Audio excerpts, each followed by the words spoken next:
Every day we are faced with the opportunity to make choices. But what about when bad things come your way? Did you choose that for yourself as well? Are you able to accept and embrace troubled times? Maybe, maybe not. But on this episode of Super Soul Sit Down, we're going to talk about it. You're tuned into Black Hollywood Live, the world's first digital broadcast network devoted entirely to urban entertainment and pop culture. Tune in right now. Hey. So we are talking about acceptance of troubled times, and I feel a little bit too happy and excited right now, but we're going to go with it anyway. Good Monday energy. We just turned this around. Yeah, absolutely. So if we're going to accept this, we might as well do it with a smile, right? Thank you guys so much for tuning in to Super Soul Sit Down, the after show for Super Soul Conversations by Oprah. In this episode, Oprah had a conversation with Eckhart Tolle, who is an absolutely amazing man, and we're going to jump into that. But before we do, I'd like to introduce myself, your host, the ever excited, always happy to be here, Jamie Alexander. Yay!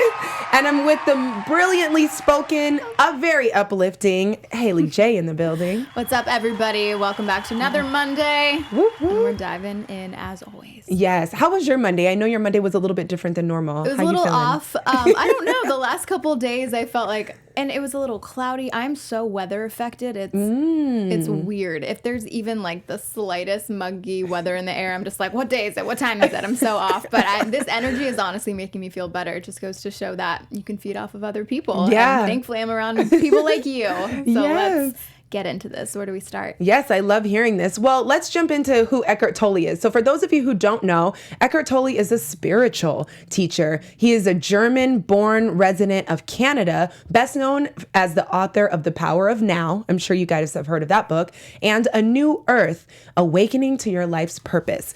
In 2008, the New York Times called Tolle the most popular spiritual author in the United States. And it was so funny. We're seeing pictures of Eckhart Tolle and Oprah. And Oprah had me cracking up in this episode where she gave Eckhart Tolle a call. And he was one of the first or second people that she chose his book for her book club. And she was just like, okay, and I choose you. And he was like, oh, well, thanks. Like, cool. Thank you. Well, you know, even when she started off like, saying what? his initials are E.T., I honestly felt the same thing. I'm like, so this guy's not human. Right. To be Wow. able to so profoundly detach yourself from just everything that we're all so obsessed with. Like, I need to know how I can practice that more because I am truly jealous. I think it is a superpower. Yeah. Like, one of the very few people in this world that I think can truly do that. Like, I genuinely believe that he feels the way he says he does. Yeah, you can hear it in his voice and hear it in his essence. And this is what Super Soul Sit Down is all about. So we want you guys to absolutely stick around to the end. We have some news on Eckhart Tolle and our special segment, Own Your Soul. So we're going to talk about how we can do that for ourselves. But yes, this lecture or talk on acceptance of troubled times was my favorite because this is something that I feel like I've practiced on embracing in retrospect. Sometimes when I'm going through things, I can have a moment where I'm like, all right, this is going to, somehow this is going to work out for me. Even if my face is tight and I'm about to cry and I'm just like, this is going to work out. This is going to work out. But definitely in retrospect, I'm able to look back and be like, you know what? I'm glad I went through that. Absolutely. But I think you saying that just the mentality of I'm going to get through this is so much better than me, honestly, because I do, like Eckhart was saying, a lot of times we make situations so much worse because we have this narrative in our heads of the way it's going to go. And unfortunately, my mind does go to that negative place first, where I assume, oh, I'm in trouble at work. I'm going to get fired. Like immediately the worst case possible. And it's true that so many times what we're facing, and this kind of does tie into my news about, and beyond this podcast, an article that he spoke about, but so many times we make the narrative so much worse than the reality. And it's a hard place for me because I think you need to prepare yourself in a sense of what you would do if that bad thing did happen. Right. But I do believe there's a part of us that is bringing that energy into us, that we're almost creating exactly what we didn't want to happen. Well, it's so funny because I guess when I'm hearing you talk and you say that bad thing, I'm kind of, I listen to a lot of Wayne Dyer and such, and I have the same thing in me. When people get fired from their job, I get so excited. Like, I wish you would let me go. That just tells me I'm like headed for something. I don't know what it is. When it comes to jobs, I'm like, girl, you just lost your job. I'm so excited. Well, what's so crazy, you know how I was just saying to you last Monday how I'm seeing like so many things linking up. Like I'll hear one thing and then so many things within that short amount of time period all connect. Yeah. I just read on Instagram, one of my friends was let go from his job and he's like, this couldn't have come at a more perfect time. And then he said, I'm free as a bird. And then earlier you just said I looked like I was free as a bird. And now you're saying this and I'm like, so true. Something's about to happen in the universe because it's just like you notice all of these weird little things that click and link up. And I mean, I am trying to think, and you even just pointed out that I said bad thing, and I'm being a hypocrite because last week I said, let's define what's good and bad in our life. So yeah. I think you're right. It goes back to perspective and just practice. I think you have to go through life to keep practicing how you want to show up and handle things. Absolutely. Because I think about it like this too. Well, one, our jobs, especially in this culture and in this city, it's just to keep money on the table. Like, I like what I do and all that, but I wasn't like, I want to be a leasing agent when I grow up, you know what I mean? Or whatever. Yeah. So it's like, it's something that we have to do in the interim. And it's like, I want to be in a good space. So if I make a mistake and you're going to fire me for that, I mean, then it's probably better I just go. I do have a question for you. So Eckhart's whole conversation was saying that he believes that we choose what happens to us. Mm-hmm. So if we live in this world where we have so many choices, why do you think more than not we find ourselves in situations that we don't want to be in? Well, it's interesting because I took your poll. Haley puts these amazing polls on Instagram. We're going to talk about that later. But it did make me stop and think. And it did I want to bring to the table what he said. He said, you choose, instead of saying, oh, you chose this experience or you chose this to happen to you, how about changing that to accepting the isness of this moment as if you chose it? And that alone gave me peace. And I do think that our souls order up situations that we need to grow and change. Like I said, I understand some of the stuff I went through. It wasn't fun going through it, but in retrospect, I needed it so I could be who I am now. And it made all the difference. Again, I listened to a lot of Wayne Dyer, and he was talking actually, I would love to share this quote card I pulled from. So he was talking, he did this 4-day talk in Maui, and the highlights were compiled into a great book called Making the Shift. Again, if you guys want the book, Making the Shift, and you've never been on Audible, drop your email or hit us up. I'll send it to you for free. It's amazing. But he was talking about living by the ego, and he says, the problem with who I am is what I do is the same problem with who I am is what I have. When who I am is what I do, when I don't or when I can't, then I'm not. And this is when you see depression. I'll be honest, I read that 3 times. Yeah. To like really process it. Yeah, it's the way you say it that makes it, You're right. It definitely make helps sense. when you broke it down that way. Yeah, so all that to say is a lot of stuff that I went through that felt hard. I had to realize I'm tying who I am to what I do and what I get or how much I make. And that's not real. So I'm glad I lost the jobs. I'm glad I went broke. I went broke a couple of times in my life. I'll just tell you that now. I'm happy for that stuff. So many successful people have, And you're exactly right. A wise man once said, what doesn't kill you makes you stronger. Kanye. And I tell my sister all the time when she comes home after having a bad day at work and she feels so low about herself. And me, I'm so removed from her work situation. We live in different states. I don't really know the ins and outs. So all I see to my sister is how amazing I think she is as a person, not within her work. So I described it to her. It's like you could be a circle and you're trying to fit yourself into a square. Just like it doesn't go. It doesn't mean that you're not an amazing circle. You just don't fit in that square. Exactly. And that was kind of a weird analogy, but you know what I mean? True. Like, it doesn't mean there's anything wrong with you if that particular job is not for you. But I do think to your point, it's that we define our capabilities. We define our worth based on maybe our performance in a job that isn't right for us. It doesn't mean we're any less of people, but it is hard when there's a place you're going, 9 to 5, Monday through Friday, and feeling so low about yourself. It's very hard not to take those feelings home and to find yourself in a place where you just see yourself that way. Yeah, that's all you think you are. That's when I bounce. I have no problem. Well, the fact that you can recognize that is big, but unfortunately, I think a lot of people, we're privileged to not and I don't want to speak for you, but I know for myself, I don't have children to take care of. I don't have like other people in my family that expect me to support them. And I realize I'm very lucky because a lot of people do support other people in their family. And I think that can be what holds people in these unhappy situations. And I know I said this before, but I do think money is such a control factor. Like, I think if we didn't have that, we would be a lot more open to make our own choices. I think that money and that fear of not having stability is what makes people feel trapped. Yeah, no, I have to agree. And I'm in the space now where I'm working, because, I've been all about the renewal of the mind, where I'm working to change my mind about money. And that's why I want to speak so sure and powerfully and free about I'll leave a job. And if they don't, because I think sometimes, whether I had kids or not, and, who I'm taking care of, whether it was a lot of people or just a couple of people, a part of me feels like we all have the choice. If we get into alignment, and then this is where it starts to sound like, girl, alignment, no, the rent has to be paid. But it's just like, I do want to ask you, what practices do you do gratitude to feel better? What if you don't know how you're going to pay rent? I've been there a lot of times and somehow it always got paid. I mean, I've gotten a check, like I got an extra check in the mail off of some random commercial I did for the internet. I thought I was already paid. I wasn't expecting an extra check. Or there's, I worked in a restaurant in New York, and then I moved back here.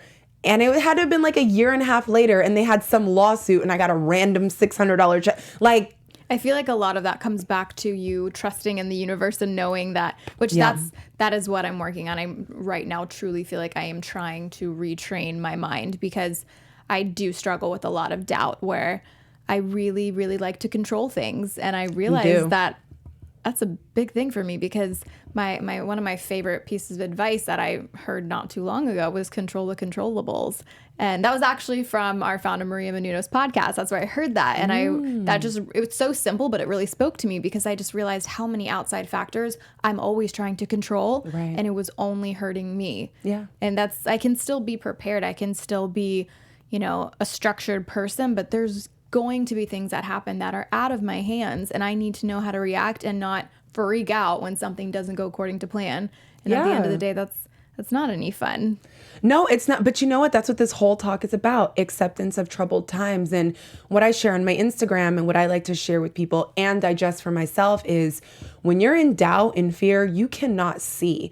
I have to knock that out the way, because my next opportunity is coming when my head is up, not when it's down, not when I'm weighted down by what I'm thinking, how am I going to get out of this? That just reminds me of my head being down. But when I'm looking forward and up, and I'm like, all right, I don't know what's going to happen, but God, I'm looking for you. I'm looking for an answer. I'm now in a position to actually receive one. But if I'm in my head trying to make this and do something outside of my control better than what I could create can come to me. And since I've seen that, I'd rather just fight to not be in doubt, not be in fear, not be in overthinking. Turn off that voice. Turn it off so I can see. It's odd to me. If you were to meet a person and you don't like them, you can just choose to not hang around them. You wouldn't invite them over for dinner. You don't like this person. You don't want them around. It's easy to turn off that voice or that negativity, but it's so hard to turn off your own. Mm-hmm.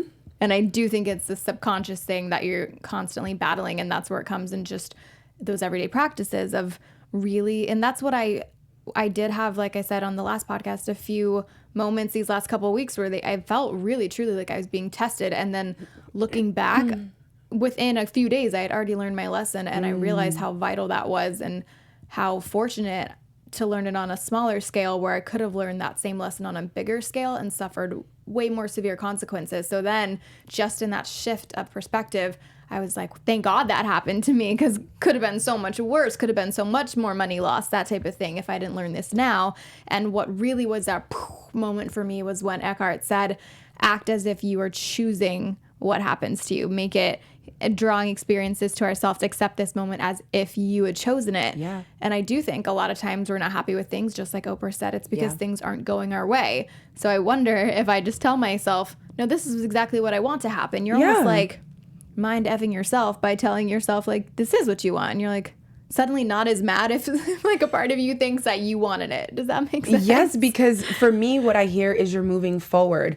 I I'm still very successful. The first time I became successful in what my ego would call success, I had never lost anything. So when all of that crashed down, I crashed down too.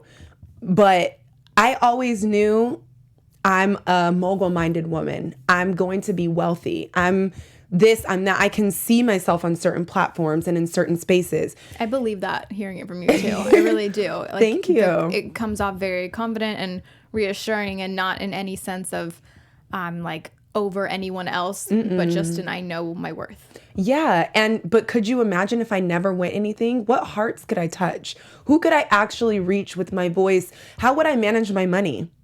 If I never went broke or never knew how to, what depreciates, what if you don't know, I tried to start a business and never started one before, and I failed miserably, but I'm still working on my own business. But if I hadn't okay, when you're a leader, you have to do this with people.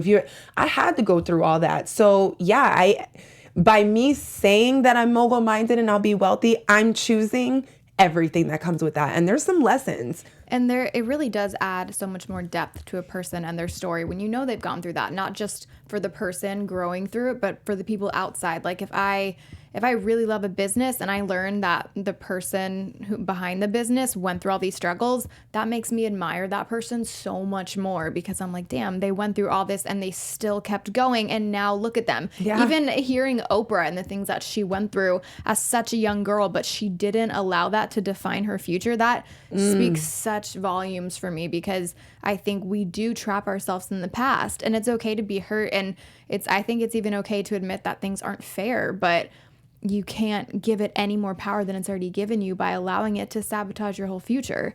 And that's when I think that, letting the enemy have a seat at your table type concept, that's when we do let it win. We do let the negative voice win, because, we could have chosen to move past it. Not saying that's easy, but when you see people like Oprah that have done it, it shows me that it's possible to come from really hard situations and completely change your life. Like, yeah. Who doesn't love Oprah? Yeah, no, seriously. Mean? It's very true. And this speaks directly to Eckhart Tolle said, the narrative that you impose on what's going on in the moment, don't add to the excessive baggage of a story that says this is awful. Just let go of the story. So I'm always carrying so many bags, literally. But I do that. Like I find myself going to this dark place. But what I do like about all of these messages that I'm receiving now, I'm hearing it so much more clearly that I do catch myself. And when something bad happens, I ask myself, I literally will say, all right, Haley, how do you want to handle this? Right. I'll give myself the choice. And I know that that's in my hands. And if I walk in saying today is going to be a bad day, it's going to be a bad day. Right. But if I'm like, these are the cards I'm dealt today, and this is how I'm going to move forward, it's better. It just is. It's true. It's a choice, and choice is so powerful. I even liken that to dating, when, certain people are like, well, guys are just this way, or he's just young, or I was like, no, everybody can make a choice on how they want to show up, how they want to function, how they want to execute. But when we talk about things of the ego, the definition of ego, well, he had a definition of ego, but he calls it a form of identity. It contributes to your sense of self. It's only a problem if that's all you know from yourself. So if you are identifying with something on the outside, or the picture in your head, or what you think things need to be, the second that things look different from that, you're freaking out. But what if we were in much more of a state of allowing, so that way we could see what actually is? Like, there's probably, what I think I'm learning in this time too, is there's so much more to me, the more control I release. Instead of like, yes, I'm the big sister, I'm the leader, I have to do this no, that's all coming from me and my ego telling me I have to be in this box. I can make choices in the moment and be present just like everyone else. There's no standard I have to uphold myself to except whatever's available in the moment. If that makes sense. And just what society teaches us we're supposed to be. Yeah, we don't have to do that. And that's what Eckhart also talks about, the stress gap, it says, between what is and what your mind says should be. So I think there's a lot of struggle there between what's actually happening and then the difference, which a lot of times I think is a very big gap of what we, thought our life would look like. Or we were just speaking before, your past relationships, thinking that, you pictured your life this way and then it wasn't. And I think that is a perfect explanation of that stress gap, just seeing something happen a certain way and it doesn't, and then but you handling it like a boss, and how you choose to. And I'm still working on that, especially in relationships. I'm still the girl that just wants the attention from the guy that I shouldn't give my attention to, and I don't know why, but that's the thing that like I can at least recognize now, and will say that I want to work on that, because I can say all the right things and give myself all these pep talks. But then second I have a glass of wine, I'm like, oh, it's fine. It's just a repeated pattern until I choose to stop it. Yeah. Well, speaking of pattern, do you have the Pattern app?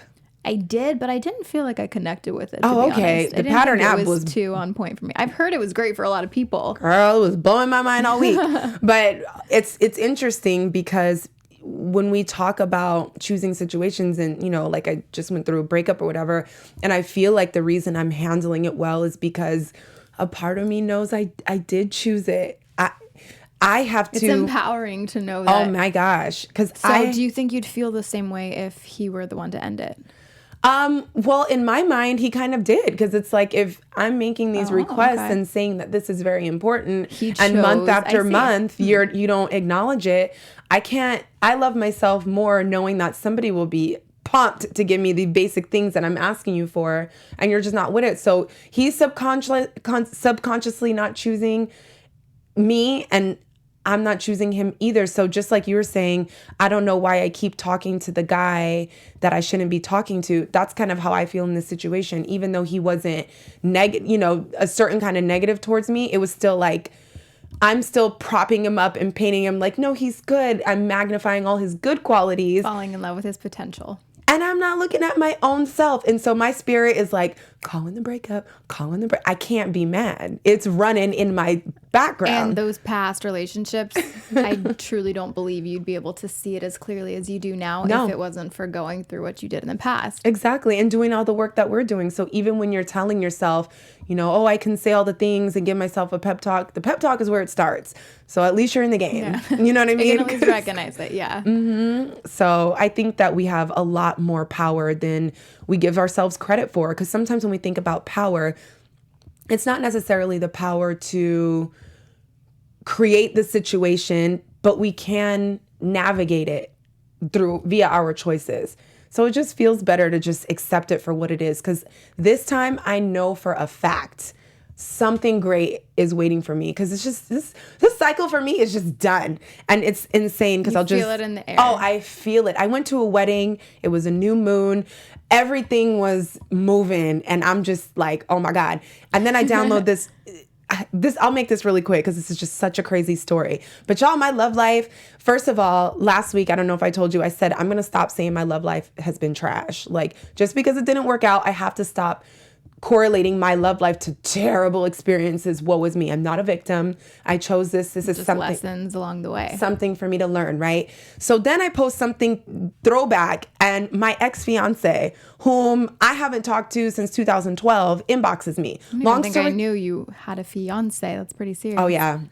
That was a little throwback situation. But he hit me up. Long story short, he realizes all his mistakes. He apologizes. He's finally taking time to look at himself. Stop. He hates that he met. So I'm going through this. I'm going through new moon, wedding, breakup, X in the inbox. Then I download X in the inbox. Then I download this Pattern app, and it tells me I'm 15 days away from a cycle that could be tied to romantic relationships that started 19 years ago. You like checking off your calendar. And what's crazy is my ex-fiance, I met him 19 years ago. Oh my God.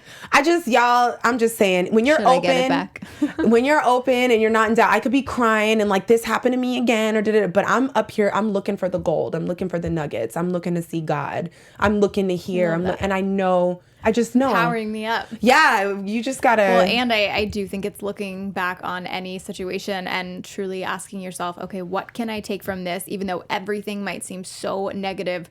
Yeah. What lesson can I pull from this, and where is the good in this? And sometimes that answer doesn't come immediately. Sometimes it takes, like we just said before, it takes a long time sometimes to understand. But But it comes you can because find something. Oh, yeah. I think is the point in anything. You'll find one little nugget of a reason and how it can help you. Yeah. The second I declared that I wasn't going to be negative about my past, this all happened in the course of a week and a half. So the answers will come. We have to be open to it. That's why the acceptance of troubled times, as if we chose it, is such a blessing, because everything that happens to us is for our greater good. It is for us.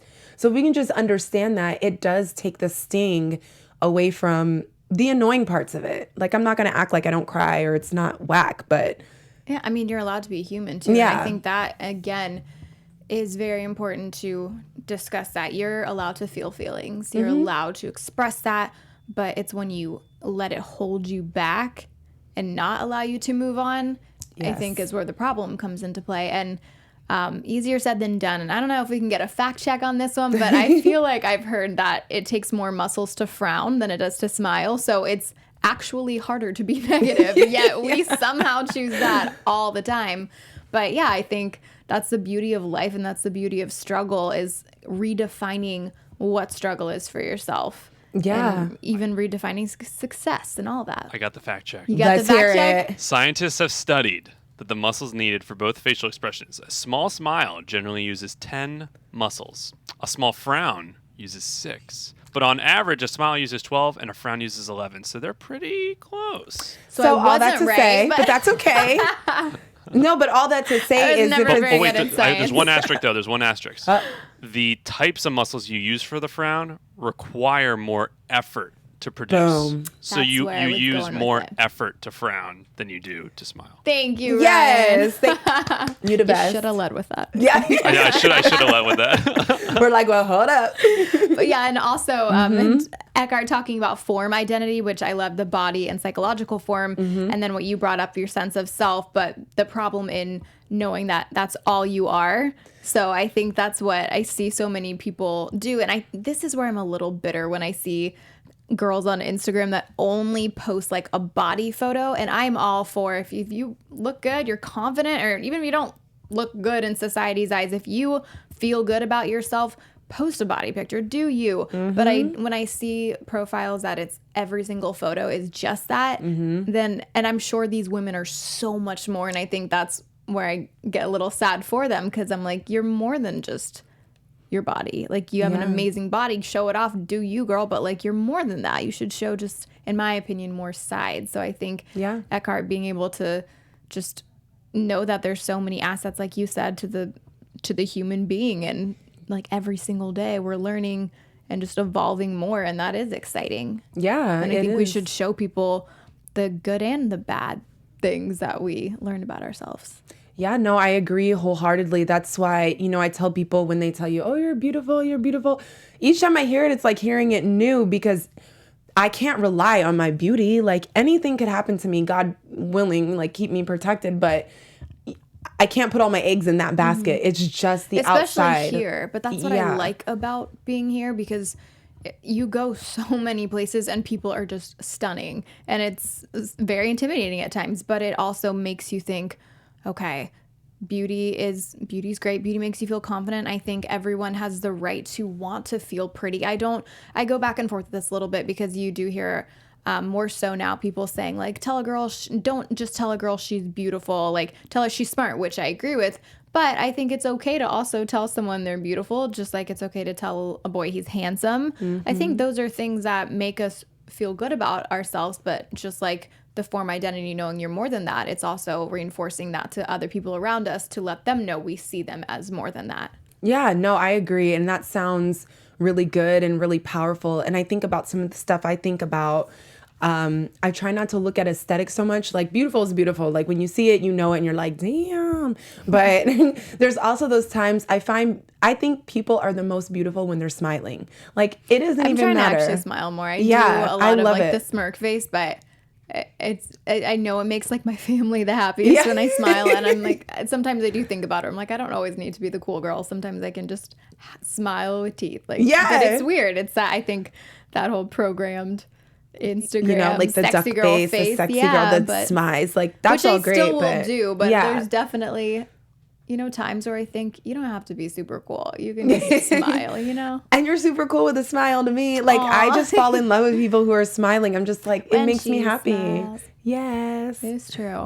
And then what I also really liked from the podcast is Eckhart saying civilization has never moved in a straight line. And that was Oprah when she had, because we've often talked about how it's hard to stay positive when you watch the news and devastating things are happening all the time. I don't watch the news. It's tough because I don't want to, and it makes me scared, and I want to stay in a box a lot of times when I watch the news. But I also want to be educated, and I also want to know and I need to know. That's the thing. That's why I like the Today Show, because I feel like they do a good job with getting the information you need to know out there, but they put a nice little bow at the end, so you don't feel like you have all this negativity. It's a nice mixture.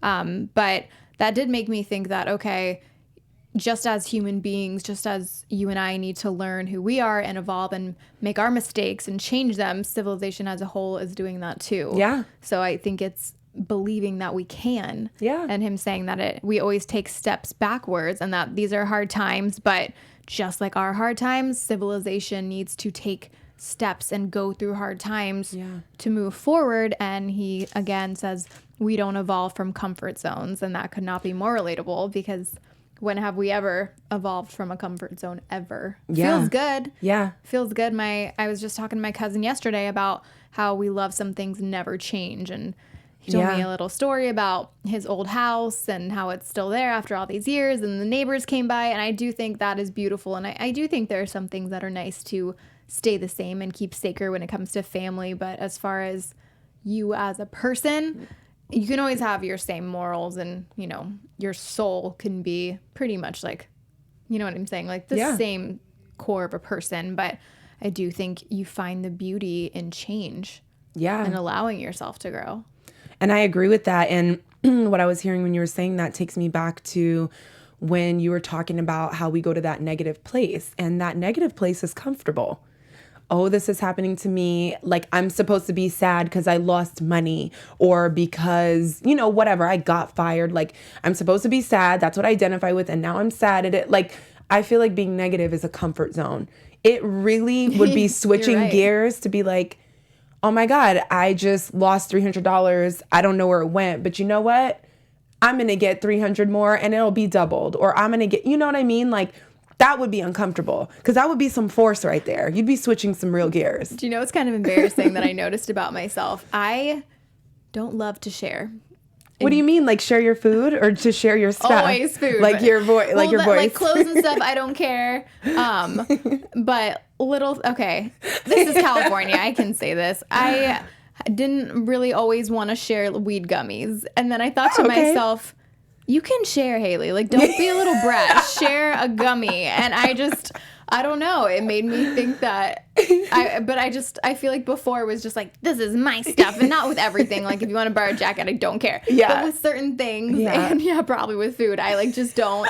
I don't know. I just had this thing like, mine is mine. And then I recently have noticed that I've let that go. That's so good. And I'm not any less. You know what I mean? Like, I feel better, and I even have more of this feeling that things will come back to me. And like, share a gummy, girl. Like chill come out. Up off it. Pretty much. I was just like, what am I, like, I'm being a weirdo about this stuff. Like, it's not that deep. So we share that. Really? Yes. And I've recently been we share that. Yeah, sometimes because it's interesting, because this is something I'm recently like wrestling with myself, like, why are you like this?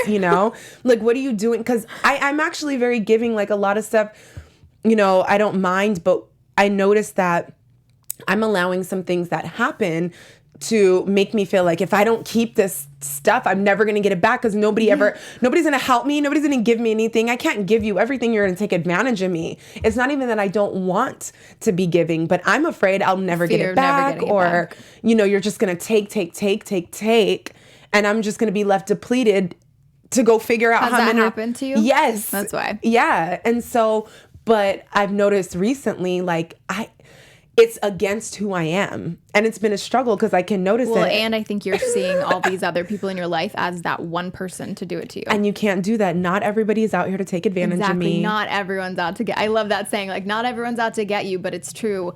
it only takes one time to be really screwed over for, my God. especially with relationships, to think every guy is that same guy. It's hard. It's giving that negativity the power to control your future. And so many times we see ourselves sabotaging things like, not sharing. And that's the thing, you could get burned again. But I think especially knowing you now, I feel like the people in your life are the people you want there. Yeah. So I don't see that happening to you anymore. Yeah. And even if I do give to somebody, for one, when I give to somebody, I don't expect, if I let you borrow a jacket, I don't expect in 1 week, let me get a jacket, girl, because last week I let you wear a jacket. No, like, you could let me borrow a jacket, or I could let you borrow a jacket, then somebody else is like, gives me a bag of clothes because they're done with it, or I get a $50 bonus for a new jacket, or I've noticed like abundance coming into my life, many different ways. Just like you said, the less you tried to control, the better you were, and I really see that happening. Yeah. Where now I'm like, let's all share, go for everyone. Yeah. Like, it just felt good to let go, and even saying that out loud was like kind of embarrassing that I even like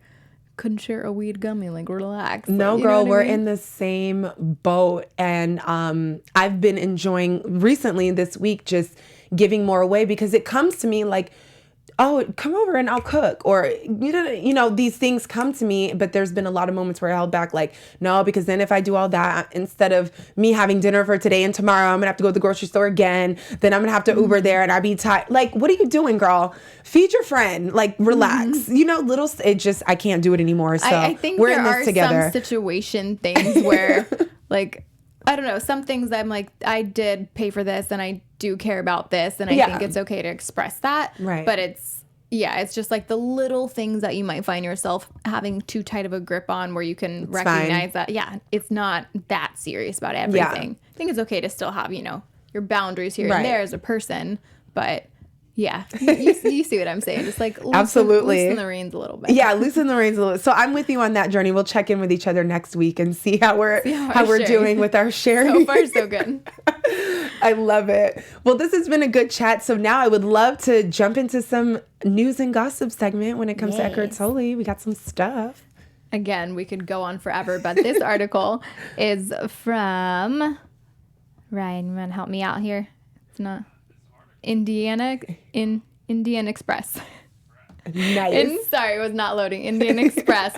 And it just goes on to say what we were talking about before, of this idea that we create so much worse of a situation for ourselves. So it all stems from anxiety, and that anxiety stems from fear. It's saying fear can express itself in anger. And what I really loved is when you look at anger closely, he says that you'll always find that underneath is a state of fear.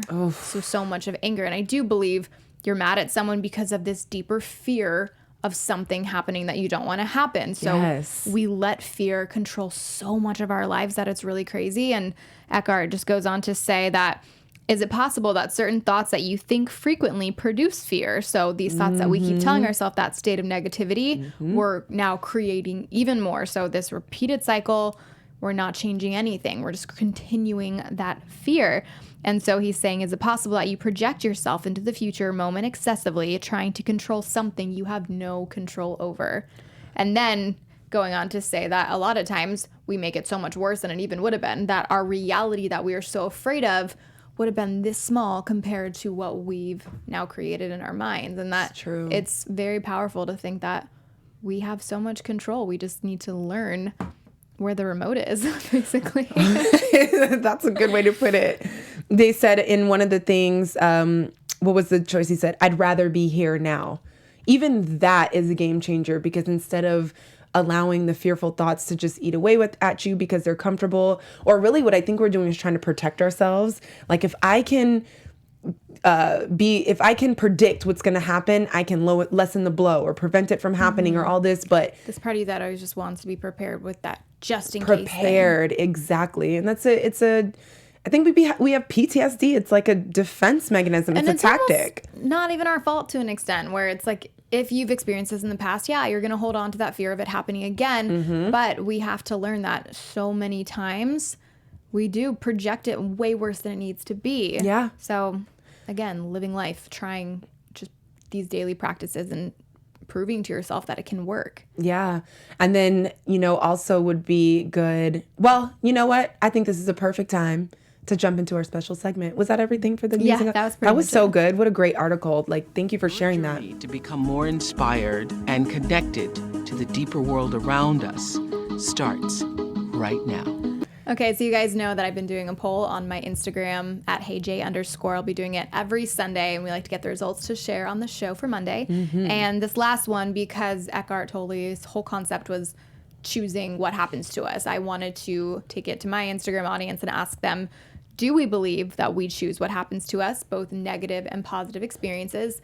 And we had 66% say yes, 34% said no. And I actually had a few messages that said they were somewhere in between. And I will be honest, I'm a little bit in that window too. And I don't know if I don't think we have enough time in our show today to really dive into all of that. But I don't know, leave us your thoughts, guys, about that, because it's not exactly a dominant 90% thing. I think a lot of us are torn on whether we choose things to happen to us. I think a lot of that question comes from outside things that we feel we can't control, where it's like, I know I did not choose my mom to have this disease type thing. So please leave comments in the YouTube chat and we can discuss with you guys, because I'd love to know what other people think. Yeah, I mean, I took the poll and I was on the fence. It took me a minute, but I did choose yes. Just like I was saying, if I'm proclaiming this is where I want to go or where I want to be, and then things start happening, good or bad, I did order it up because life is serving me to take me where I need to go. So even if it's running in the background of my subconscious,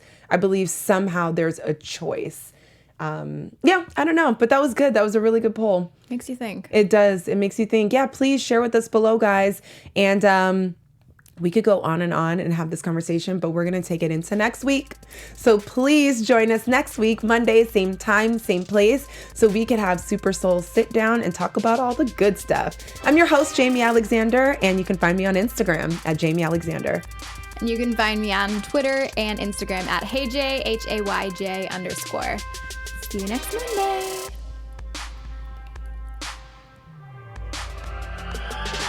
On behalf of our BHL staff, we would like to thank you for tuning in to Black Hollywood Live, the world's first digital broadcast network devoted entirely to urban entertainment and pop culture. Check out our Black Hollywood Live YouTube page for even more great programming and amazing content, and be sure to subscribe and like our channel when you do. I'm your BHL host, Nakia Monet, and you can find me on all social media at Kiki Boom Boom or at Black Hollywood Live. Black Hollywood Live, Hollywood redefined. The views expressed here are those of the hosts only and do not necessarily reflect the views of BHL or its owners or principals.